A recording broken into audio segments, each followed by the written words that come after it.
All right, in case you're just joining us here at 3:30, 19 News continuing our team coverage of our initiative, Building a Better Cleveland. Now, we've featured all of these local neighborhoods, Detroit Shoreway, Clark Fulton, Old Brooklyn, the Huff neighborhood. Well, today, we are in Asiatown, as you just saw the map on your screen. Yeah, we talked about economic development so far, a lot of new, exciting expansions, new restaurants we were talking about, and now we're really going to focus about how we got here. Yeah, certainly no shortages of shops and great places to eat here in Asiatown. But, Nikki, there's so much rich culture in every inch of this community. And joining us now, award-winning filmmaker Johnny Wu, also the co-founder of the Asian Festival. We're going to talk about that in a bit. But you have a new documentary coming out this summer, focusing really on the history of Asiatown.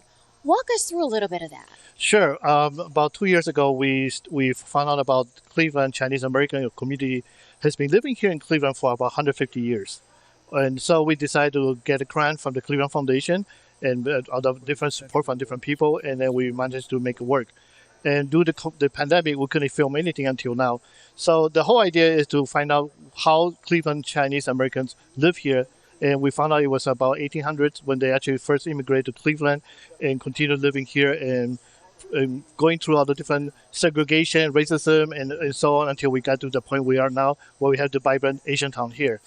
Back then, we also found out about there was a town war going on in Cleveland, where the two Chinese organizations fought against each other, and 700 of all those Chinese in Cleveland got incarcerated.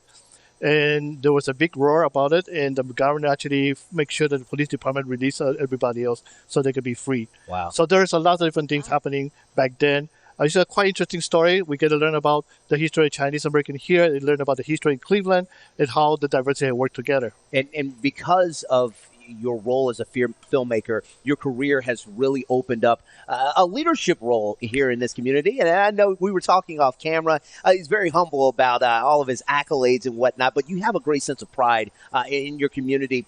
Just talk about what you're doing to work to make this community better. And what are some of the challenges that you've perhaps faced, if there are any? So I started working in getting involved in the Chinese community here because maybe about 20-something years ago, just because I was doing martial art performance for the OCAGC Greater Cleveland.